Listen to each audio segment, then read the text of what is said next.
Meus irmãos, a paz do Senhor Jesus. Aproveitando que nós estamos em pé, abra comigo a sua Bíblia no livro de Apocalipse, capítulo 22, versículo 14. Apenas esse versículo estaremos lendo nessa noite.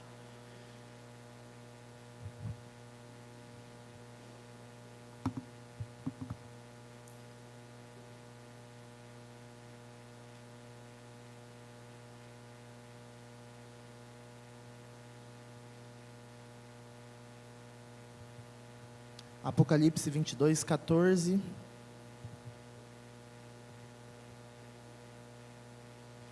Se puder colocar na Almeida Revista e Corrigida. Versículo 14. Muito bem. Diz assim a palavra do Senhor: Bem-aventurados aqueles que lavam as suas vestiduras no sangue do Cordeiro, para que tenham direito à árvore da vida e possam entrar na cidade pelas portas. Amém? Pode se assentar, louvando o nome do Senhor, porque o Senhor é bom e grande é a obra dele em nossas vidas. Amém? É uma palavra muito oportuna, Apocalipse 22, 14, para o domingo de hoje, porque pela manhã nós celebramos a ceia do Senhor, a Santa Ceia do Senhor, participamos do seu corpo e do seu sangue. E hoje eu gostaria de falar sobre a bem-aventurança ou a felicidade que é quando nós lavamos as nossas vestes no sangue do Cordeiro. O livro de Apocalipse, ele é a revelação de Jesus Cristo. É dessa forma que o apóstolo João começa a sua dissertação, a sua escrita. Ele começa dizendo assim: revelação de Jesus Cristo. É assim que o apóstolo inicia este livro. Ele inicia dessa forma, indicando que Jesus ele será o centro de toda a mensagem deste livro, mas não apenas o centro da mensagem deste livro. Jesus ele é o centro de toda a história. Em Apocalipse 1,19, se nós podemos colocar aí, Apocalipse 1,19, nós vemos o esboço do livro. Nós vemos ali tudo o que o apóstolo João irá tratar neste livro, no livro de Apocalipse. O Senhor Jesus ordena a ele que ele escreva 3 coisas. A primeira delas, as coisas que tem visto. Então ele fala assim, escreve, João, as coisas que tem visto. Quais são as coisas que João tinha visto? A visão de Jesus. Ele tinha visto Jesus e por isso ele registra essa visão no primeiro capítulo de Apocalipse. Depois disso ele fala assim, escreve as coisas que tem visto, escreve as coisas que são. Quais são as coisas que são? Capítulos 2 e 3, a situação que se encontravam as igrejas da Ásia. Nós temos ali as 7 cartas de Jesus, as 7 igrejas da Ásia. E depois de falar, escreve as coisas que tem visto, a minha pessoa, escreve as coisas que são, a situação da igreja da Ásia, Jesus diz a João, e agora escreve as coisas que hão de acontecer. E aí dos capítulos 4 ao 22 de Apocalipse, nós temos uma mensagem totalmente profética. O que isso significa? Que ainda aconteceria no futuro. Então João fala do que viu, das coisas que eram e das coisas que aconteceriam ainda. E no último capítulo dessa revelação de Jesus Cristo, que é o livro de Apocalipse, após muitas profecias acerca do futuro, no último capítulo, o capítulo 22 que nós lemos, João, ele começa a registrar algumas palavras de advertência e conforto. Advertência e conforto. E o versículo que nós lemos, Apocalipse 22, 14, é a última bem-aventurança de 7 que existem no livro de Apocalipse. Então, durante o livro de Apocalipse, por 7 vezes, João registra a seguinte frase, a seguinte expressão: bem-aventurados. Ou seja, quem é alguém bem-aventurado? O que é ser alguém bem-aventurado? É ser alguém feliz. Então, o crente, eu e você, somos chamados a viver uma vida de bem-aventurança. Nós somos chamados a viver uma vida de felicidade. Talvez alguns de nós entramos aqui nessa noite e não vemos motivos para nós sermos felizes, ou sermos chamados, como o apóstolo João está nos chamando, de bem-aventurado, alguém feliz. E agora nós vamos ver 7 razões no livro de Apocalipse, ou seja, 7 bem-aventuranças no livro de Apocalipse, 7 razões que para eu e você, nós podemos nos alegrar, amém? E a primeira delas, com certeza nós vamos nos focar no versículo 14 de Apocalipse 22, mas antes, nós iremos passar pelas 7 razões que o livro de Apocalipse nos dá para nós sermos felizes. Então talvez alguns de nós aqui entramos tristes, cabisbaixo, não se considerando alguém feliz ou bem-aventurado, mas hoje a palavra de Deus no livro de Apocalipse nos dá 7 razões para nós sermos bem-aventurados. A primeira delas, Apocalipse 1:3. Apocalipse 1:3, Felipe, me ajuda aí. Isso. Bem-aventurado, ou seja, feliz é aquele que lê, e os que ouvem as palavras desta profecia. Então olha só, ao ler e ouvir a revelação de Apocalipse, ao ler e conhecer Jesus através do Apocalipse, eu tenho a segurança que Jesus está no controle das nações. Eu tenho a segurança que Jesus está no controle da história. E se Jesus está no controle das nações, se Jesus está no controle da história, Jesus também está no controle da minha e da sua vida. Amém? Muito bem. Então, o seu reino, o reino de Jesus Cristo, será estabelecido, e Ele me guiará para a vida eterna. Então, o Apocalipse, ele me fala que eu sou bem-aventurado quando eu leio a mensagem que está nesse livro, porque eu sou feliz quando eu percebo que Jesus me dará a vida eterna, e que o Jesus que eu sirvo é um Jesus vencedor. Segundo motivo para que eu e você seja feliz, chamado feliz, Apocalipse 14:13. Olha o que o livro de Apocalipse fala, 14:13. E eu ouvi uma voz do céu que me dizia: escreve o quê? Bem-aventurados os mortos, olha só, felizes os mortos. Estranho, né? Normalmente é triste quem morre, né? Não, felizes os mortos, que desde agora, porque eles não morreram de qualquer jeito, eles morrem no Senhor. Olha só que diferença que nós temos para os que não estão em Cristo Jesus. Nós morremos no Senhor, e se nós somos felizes, porque o Senhor Jesus, Ele ressignificou a morte.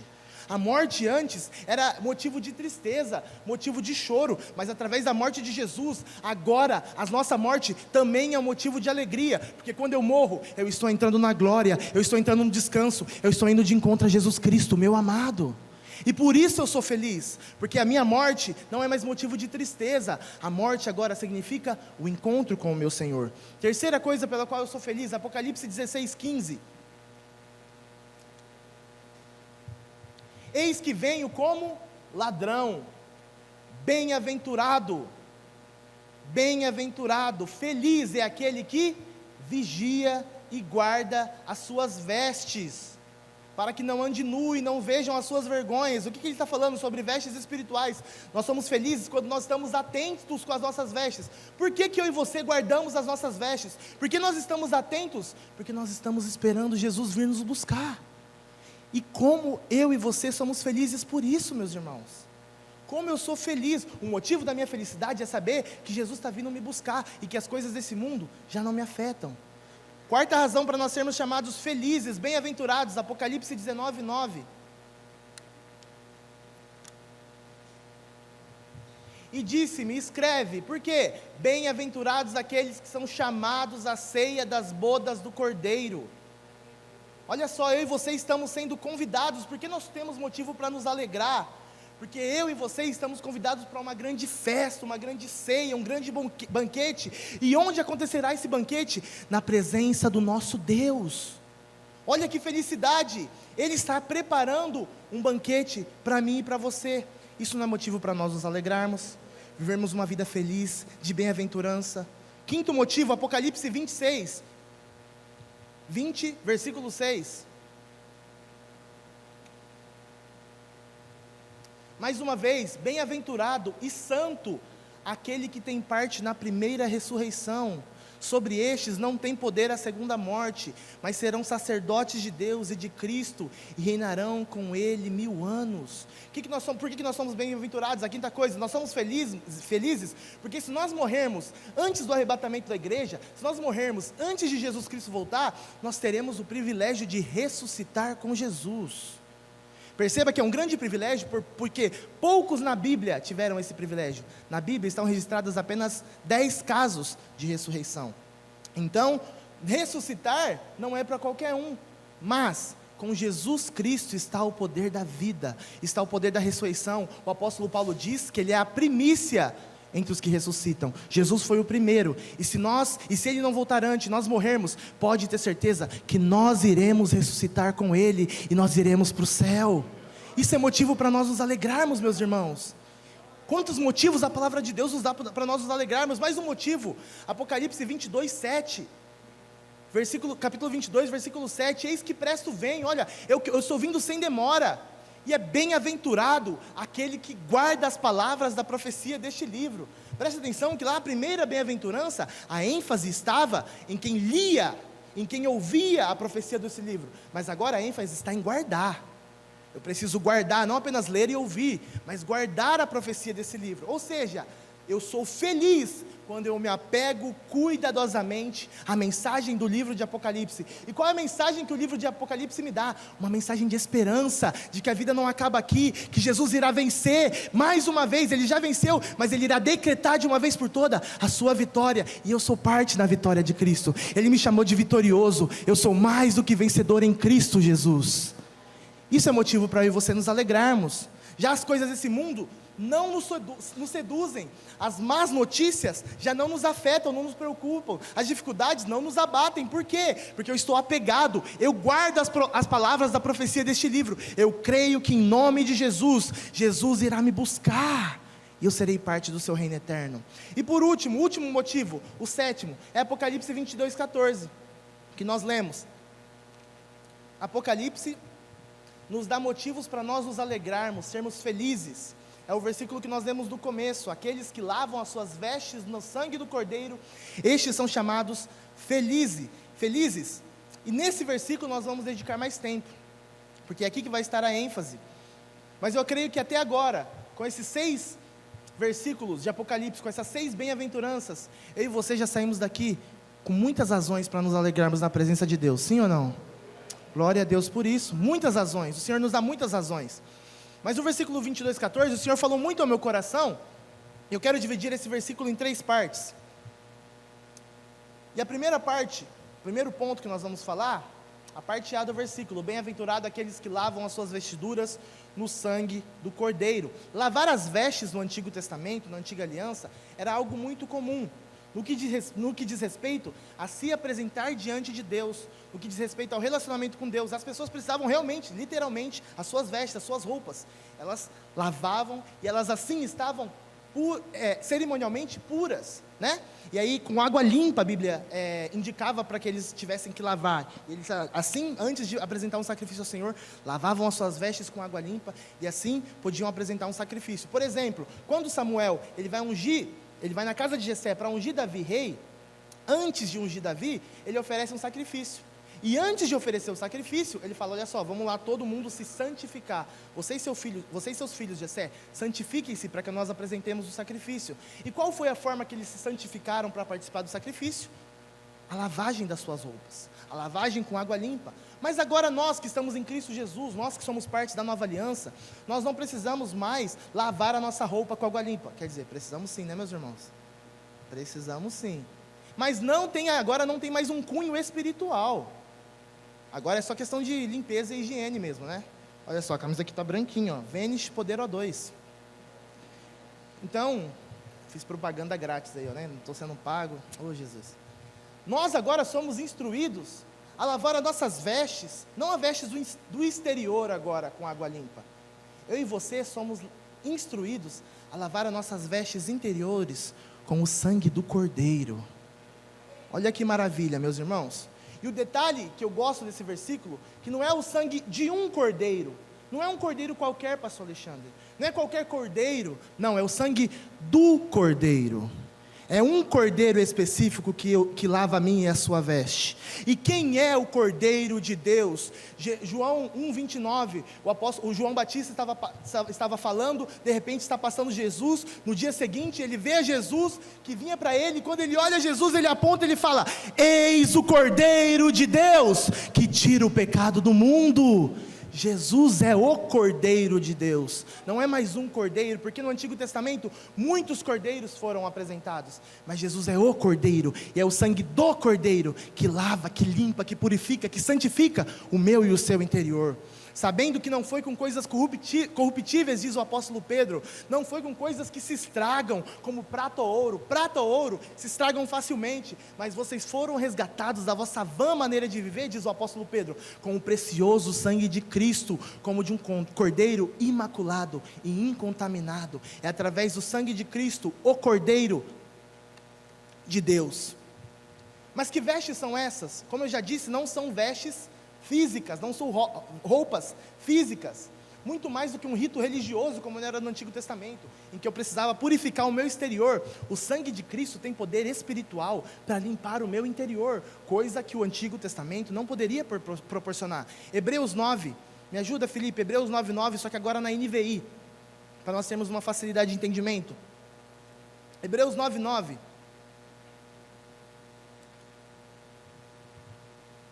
Versão NVI.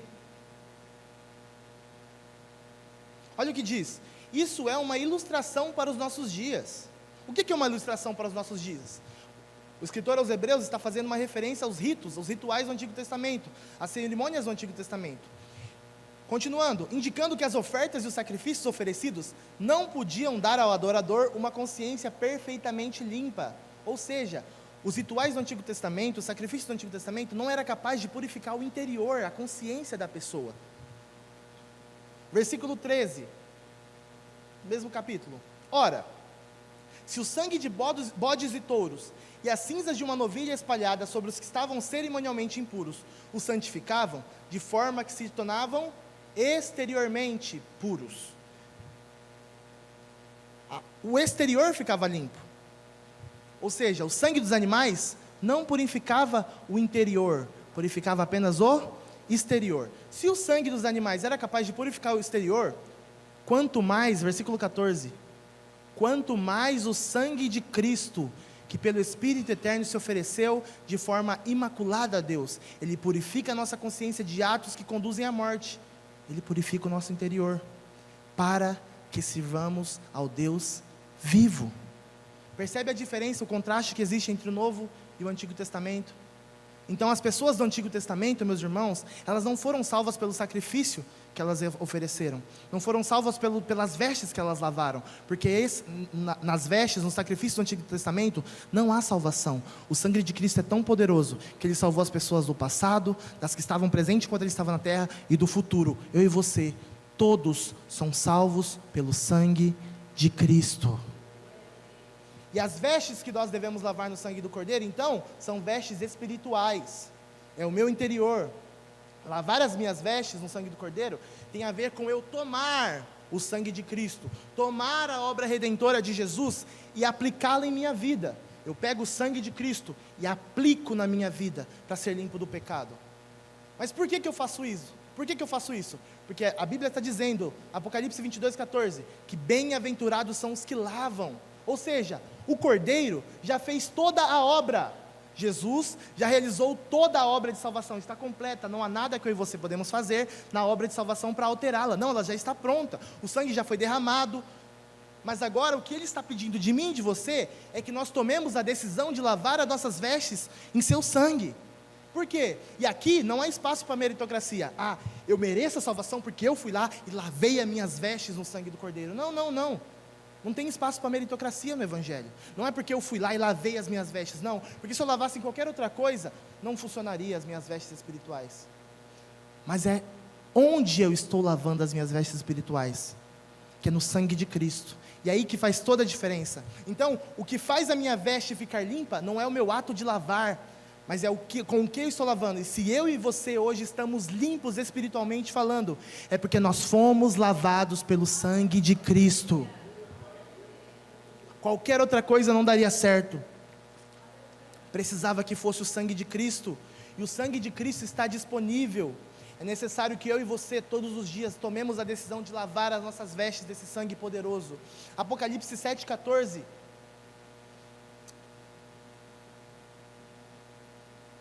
E eu disse-lhe, Senhor, Tu sabes. E Ele disse, estes são os que vieram da grande tribulação, lavaram as suas vestes e as branquearam no sangue do Cordeiro. Aqui eu quero dar o foco somente na parte B, a partir do lavaram as suas vestes e a branquearam no sangue do Cordeiro. O versículo está falando sobre aqueles que passaram pela grande tribulação. Nós sabemos que a igreja não passará, nós cremos assim, que a igreja não passa pela grande tribulação. Mas eu não quero me focar nisso. Eu quero focar que o sangue de Cristo é capaz de branquear também as nossas vestes, não apenas limpar. Porque às vezes você limpa uma coisa, mas ainda fica manchinha ali. O sangue de Cristo, ele branqueia. Branquearam. Imagina como é difícil, vamos imaginar assim, o quão difícil é e quão ilógico é o sangue branquear alguma coisa. Porque o sangue é vermelho. Como eu vou falar que eu vou pegar essa camiseta aqui, vou passar no sangue e ela vai ficar mais branca? Isso é impossível. Mas o sangue de Jesus, espiritualmente falando, remove a mancha do pecado que está na minha e na sua vida. Remove a mancha do pecado. Isso aí que João está escrevendo em Apocalipse, é um cumprimento de uma profecia de Isaías. Abre para mim aí, Felipe, Isaías 1, 18. 16 primeiro e nós vamos até o 18.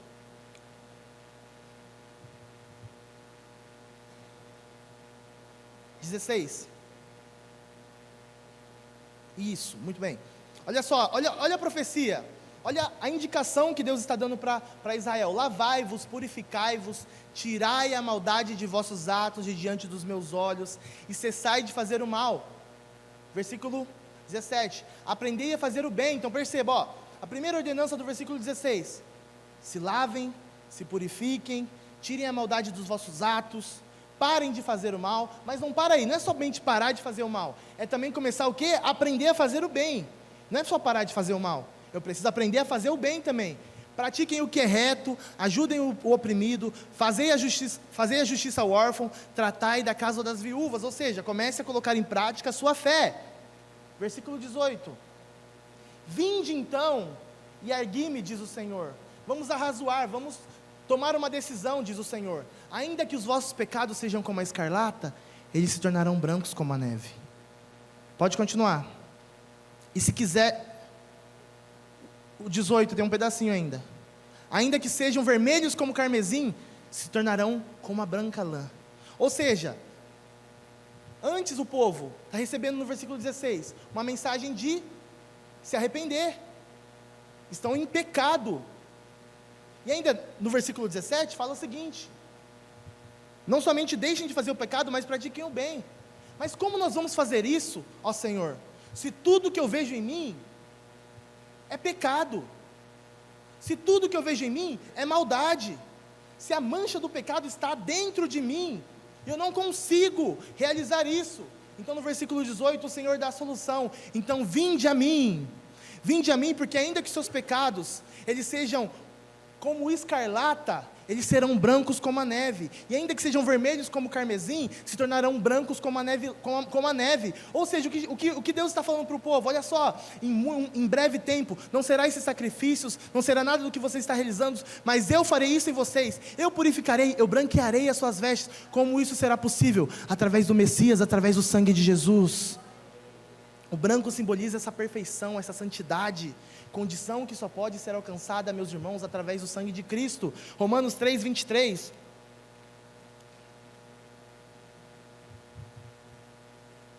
Porque todos pecaram e estão destituídos da glória de Deus. 24.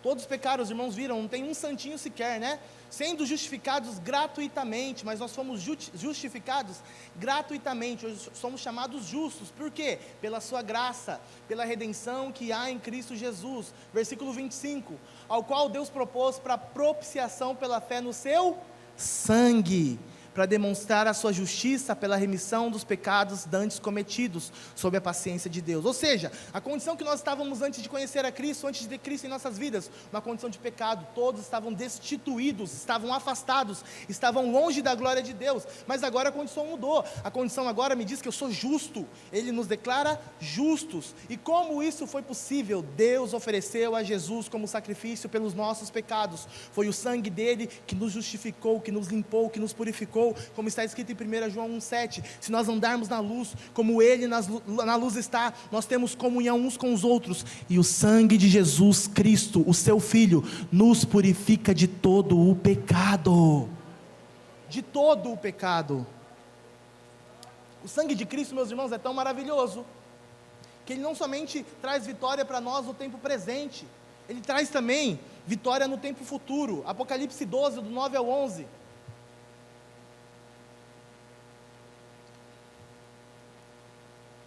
Apocalipse 12, 9. E foi precipitado o grande dragão, a antiga serpente, chamado Diabo e Satanás, que engana todo mundo. Ele foi precipitado na terra, e os seus anjos foram lançados com ele. Versículo 10. E ouvi uma grande voz do céu que dizia: agora chegada está a salvação, e a força, e o reino do nosso Deus, e o poder do seu Cristo. Porque já o acusador de nossos irmãos é derribado, o qual diante do nosso Deus os acusava de dia e de noite, ou seja, a derrota final de Satanás. Agora vem o versículo 11. E eles o venceram pelo sangue do Cordeiro. Nós vencemos o diabo não pelas nossas forças, mas pelo sangue do Cordeiro. Agora o diabo, como disse o versículo 9, ele anda atazanando, arrazoando a nossa vida, atazanando a nossa vida, mas pelo sangue de Cristo ele será derrotado. Glória a Deus. O sangue de Cristo já me dá efeito agora, mas também me dá a garantia da vitória no futuro. Nós somos bem-aventurados, meus irmãos, é assim que Apocalipse nos chama. Nós somos felizes, porque nós lavamos as nossas vestes no sangue do Cordeiro. Apocalipse é o livro da Bíblia que mais faz referência a Jesus como um Cordeiro. E no capítulo 5, eu amo esse capítulo, porque nós encontramos Jesus como Cordeiro que foi morto e ressuscitou. O Cordeiro que foi morto e ressuscitou. Diante dele, agora ele está no trono, diante dele estão os 4 seres viventes, diz o escritor. Diante dele também estão os 24 anciãos, além dos milhões e milhões e milhares de anjos, como diz João. Então Jesus está no trono, o Cordeiro de Deus está no trono, 4 seres viventes, os 24 anciãos, milhares e milhares, milhões e milhões de anjos estão diante dele, trazendo adoração. Mas o capítulo 5 de Apocalipse também diz que no meio dessa adoração, há uma taça com incenso. E o escritor, o apóstolo João, ele diz que esse incenso é a oração dos santos. Quem são os santos de Deus? A Bíblia fala que eu e você somos santos de Deus. Então, nesse exato momento, no céu, os 4 seres viventes, os 24 anciãos, os milhões e milhões, os milhares e milhares de anjos estão adorando ao Senhor Jesus. Mas lá no meio tem uma taça com incenso, com a minha e a sua adoração. O Cordeiro de Deus, ele é adorado no céu e na terra. O Cordeiro de Deus é digno da minha e da sua adoração, porque pelo seu sangue, as minhas vestes espirituais hoje estão limpas, puras. Ele é digno da minha e da sua adoração. Cada vez que nós adoramos ao Senhor aqui na terra, nossa adoração é unida à adoração no céu. Segundo ponto do versículo, Apocalipse 22, 14. Nós lemos que bem-aventurados são os que lavam as suas vestiduras no sangue do Cordeiro. A parte B, para que tenham acesso, para que tenham direito à árvore da vida. Olha só o que o sangue do Cordeiro, quando eu lavo a minha veste no sangue do Cordeiro, o que acontece comigo? Eu tenho direito à árvore da vida. Em Gênesis 3, do 23 ao 24, o que a gente vê que acontece lá, meus irmãos? Uma das consequências do pecado de Adão e Eva foi serem expulsos do jardim. Foram expulsos do jardim. Quando eles são expulsos do jardim, eles são privados de qualquer acesso à árvore da vida. Pois os que comessem do fruto dessa árvore, da árvore da vida, viveriam para sempre.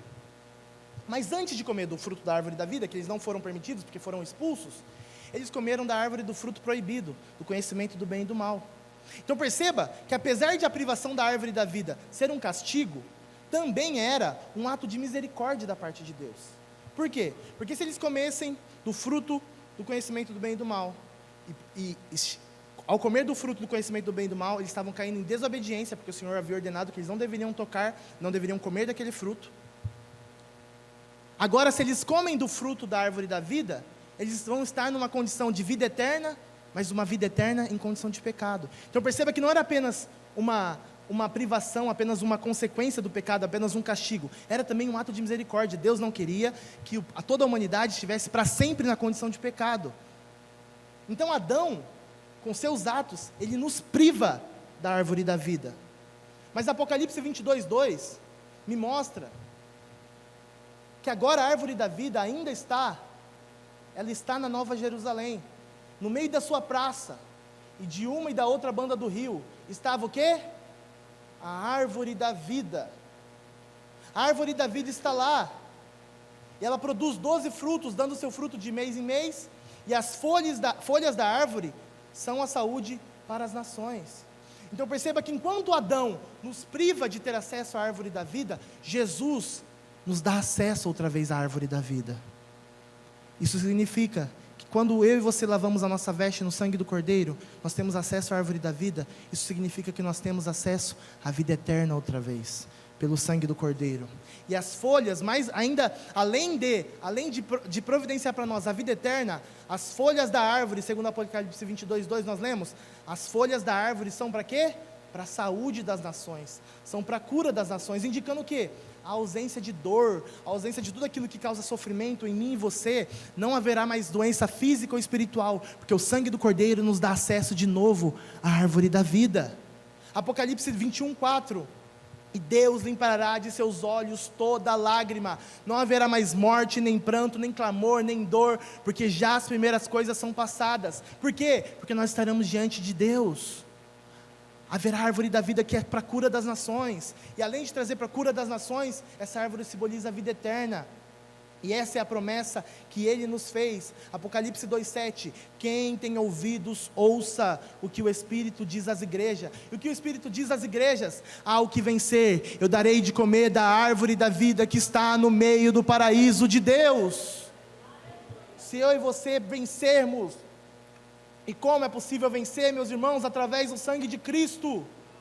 Se nós vencermos, o Senhor nos dará de comer de novo da árvore da vida, que está no meio da cidade. Comeremos livremente desse fruto, meus irmãos, porque nossos pecados foram removidos pelo sangue do Cordeiro. E a última parte do versículo, Apocalipse 22:14, nós lemos que bem-aventurados são os que lavam as suas vestiduras no sangue do Cordeiro, para que tenham acesso a direito à árvore da vida, para que tenham direito à árvore da vida, e para que possam entrar na cidade pelas portas. Glória a Deus. Entraremos na cidade celestial pelas portas. Segundo Apocalipse 21:12, são 12 portas que existem na cidade. 12 portas, com 12 anjos, e com os 12 nomes das tribos de Israel. E aqui eu e você agora temos a liberdade para imaginar, não afirmar, mas a imaginar, que lindo será a nossa entrada pelas portas da cidade. Imagina os anjos que estão nas portas, abrindo as portas, nos introduzindo à cidade celestial. Irmãos, enquanto Adão nos fechou as portas da cidade, Jesus é o caminho que me direciona de volta para as portas da cidade. E eu e você poderemos cantar como está no Salmo 118, verso 19, Salmo 118, verso 19.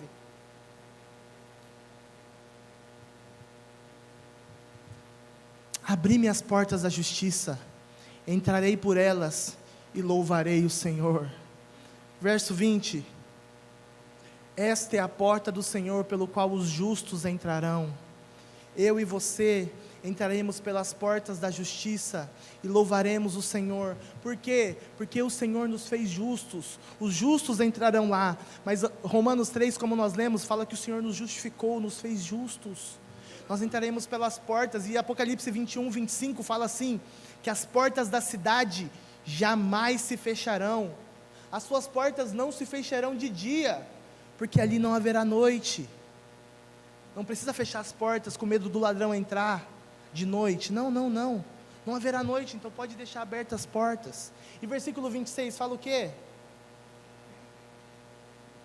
E a ela trarão a glória e honra das nações. Perceba que então a cidade, a Nova Jerusalém, não abrange toda a totalidade da nova terra, novos céus e nova terra. Haverá grande cidade, Nova Jerusalém, a capital do grande reino de Deus, mas haverão nações ainda, e as nações entrarão pela porta da cidade, sairão pela porta da cidade trazendo honra e glória ao Cordeiro que reina e vive para sempre. E como será essa cidade, meus irmãos? Apocalipse 21:2 e 3 me mostra, na minha opinião, a maior bênção da cidade. A maior bênção da cidade está em Apocalipse 21:2 ao 3. E eu, João, vi a santa cidade, a Nova Jerusalém, que de Deus descia do céu, adereçada como uma esposa ataviada para o seu marido. Versículo 3, e eu vi uma grande voz do céu que dizia, essa é a maior bênção da cidade, não são as ruas de ouro, não, A maior bênção da cidade é: eis aqui o tabernáculo de Deus com os homens, pois com eles Deus habitará, eles serão seu povo, e o mesmo Deus estará com eles e será o seu Deus, para sempre. Essa é a maior bênção da cidade: Ele habitará conosco, nós seremos o seu povo, Ele será o nosso Deus.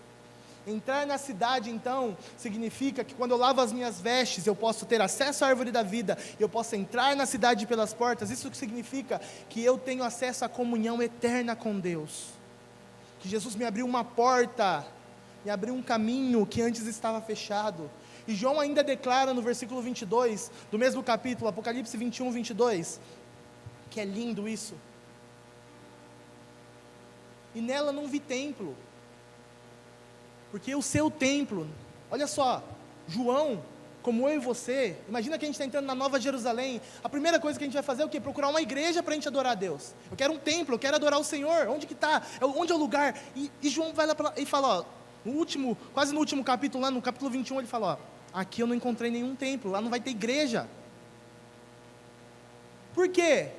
Porque o seu templo é o Senhor, o Deus Todo-Poderoso e o Cordeiro. Então perceba que durante toda a história, por muito tempo, foram construídos templos para o Senhor, foram construídos lugares, o templo de Salomão, o grande templo de Salomão, o templo de Esdras, a reconstrução, o templo de Herodes. No futuro ainda há uma profecia que os judeus reconstruirão o templo. Então perceba que a humanidade foi tentando construir templos para o Senhor, lugares para abrigar o Senhor, mas na cidade celestial não haverá um templo para abrigar o Senhor. Sabe por quê? Porque é o Senhor quem abriga a cidade. É o Senhor que é tudo na cidade. Na cidade não há sol, porque o Senhor ilumina a cidade. O Senhor é tudo da cidade. É comunhão eterna, meus irmãos. Será que isso alegra o meu e o seu coração? É comunhão para sempre com Jesus. E como isso é possível, irmão Rafael? Quando eu lavo as minhas vestes no sangue do Cordeiro, quando eu limpo as minhas vestes, nós viveremos para sempre com Ele. Quando a profecia está falando que nós entraremos pelas portas, é isso que ela quer dizer. E olha só, há uma coisa que não entrará na cidade celestial, Apocalipse 21, 27, nela não entrará coisa alguma que contamine e cometa abominação. Mentira. Mas só quem entrará? Só os que estão inscritos no livro da vida do Cordeiro. Nós entraremos porque os nossos nomes estão escritos. Para entrar na cidade é preciso ter o nome escrito no livro da vida. Essa é a promessa que Ele nos fez, Apocalipse 3:5, o que vencer será vestido de vestes brancas, e de nenhuma maneira riscarei o seu nome do livro da vida, eu confessarei o seu nome diante do meu Pai e diante dos seus anjos, com vestes limpas, o nome escrito no livro da vida, nós entraremos pelas portas da cidade celestial.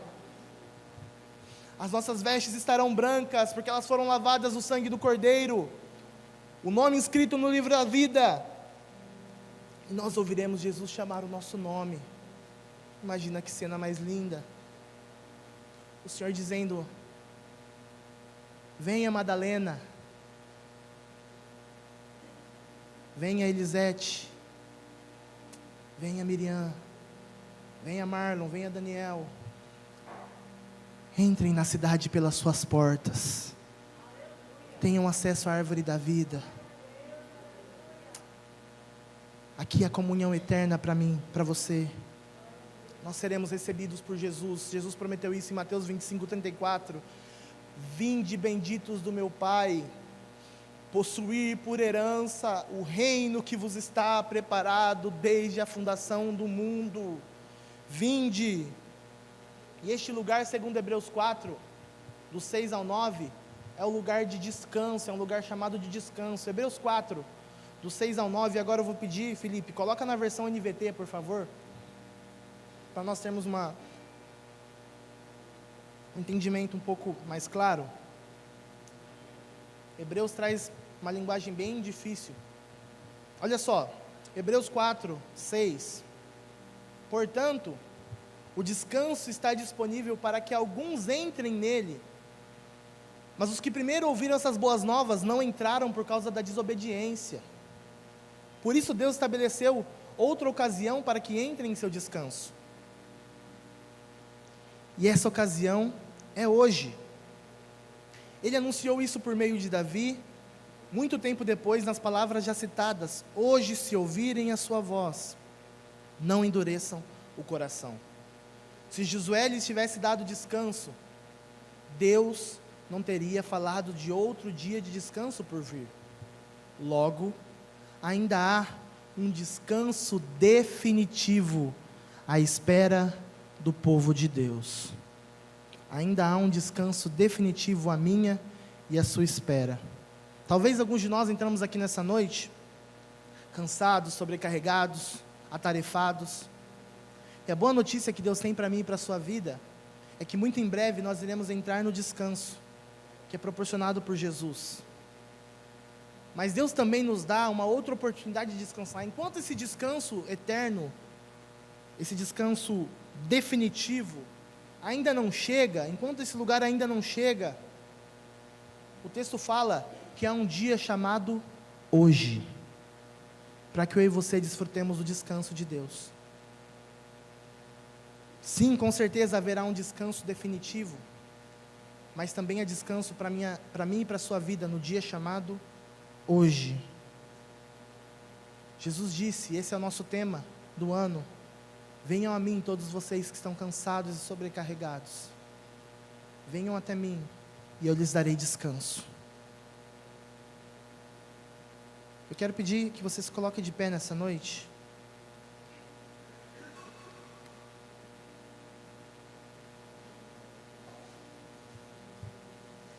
E agora, de olhos fechados, você comece a conversar com o Senhor Jesus. Se a sua alma precisa de descanso, Jesus está aqui nessa noite para dar descanso à tua alma.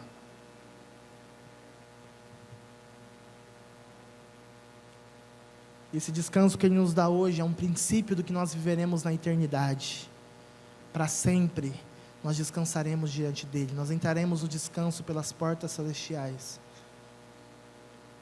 E se talvez o seu coração está atribulado, está agitado, permita que hoje a presença de Jesus faça o seu coração descansar. Isso. Comece a falar com o Senhor Jesus nessa noite. Se for necessário, comece a aplicar o sangue do Cordeiro. Se for necessário, não, é necessário para mim e para você que apliquemos todos os dias o sangue do Cordeiro em nossas vidas, muito mais do que um amuleto, como o mundo trata o sangue de Cristo, em que clamam em vão o sangue de Cristo. Não, não, não, muito mais do que isso. O sangue de Cristo é o que me proporciona descanso para minha alma, limpeza espiritual. Sinta fluir no seu interior nessa noite o sangue de Cristo, purificando o meu e o seu interior. Ó Deus, em nome de Jesus. Reunidos estamos neste lugar, Senhor, para adorar o Teu santo nome, para bendizer, Senhor, o Teu nome, para dizer, Senhor, que nós precisamos que o Senhor limpe as nossas vestes espirituais, como nós precisamos que o Senhor nos limpe, Senhor, porque a promessa que o Senhor nos fez é que nós teremos acesso à árvore da vida, a vida eterna será nossa pelo sangue de Cristo, e que nós entraremos na cidade celestial pelas portas, Senhor, seremos recebidos por Jesus Cristo, e eu posso imaginar, Senhor, que Jesus Cristo estará com um sorriso em seu rosto, dizendo: vinde, amados de meu Pai, receber por herança o reino que vos tenho preparado. Obrigado, Jesus, porque essa obra nós não éramos merecedores de nada disso. Senhor, todos os nossos atos, Senhor, de bondade, Senhor, as nossas boas obras não são capazes de conquistar, Senhor, a vida eterna, não são capazes de nos dar acesso à cidade celestial, mas as nossas vestes, Senhor, quando são lavadas no sangue de Cristo, nos dão, Senhor, a vitória espiritual. E é isso que nós queremos fazer nessa noite, Senhor. Eu oro também por aqueles que estão sobrecarregados. Talvez alguns de nós aqui não vê a hora de o Senhor voltar logo para nos fazer entrar nesse descanso, ó Deus. Mas a Tua palavra também nos assegura que há descanso para nós no dia de hoje. Ainda que as coisas ao nosso redor nos atormentem, Senhor, e queiram nos atacar, eu declaro pelo poder que há no nome de Jesus, pelo poder que há no sangue de Jesus, que há descanso para as nossas almas hoje. Há descanso para mim e para a sua vida. Oh Espírito Santo, em o nome de Jesus, toma a tua igreja. Toma a tua igreja, Senhor, em tuas mãos, e conduze-nos, Senhor, a tua igreja até as portas da cidade, em nome de Jesus. Cante. Digno é o Cordeiro que foi morto, santo, santo Ele é. Levante suas mãos e diga: um novo cântico ao que se assenta sobre o trono dos céus. Digno é o Cordeiro, digno é o Cordeiro que foi morto, santo, santo Ele é. Um novo cântico ao que se assenta sobre o trono dos céus. Declare a santidade dele. Santo, santo, santo, Deus Todo-Poderoso, que era e é e há de vir. Com a criação eu canto louvores ao Rei dos Reis. És tudo para mim e eu te adorarei. Santo, santo, santo, Deus Todo-Poderoso, que era e é e há de vir, Ele há de vir. Com a criação eu canto louvores ao Rei dos Reis. És tudo para mim e eu te adorarei.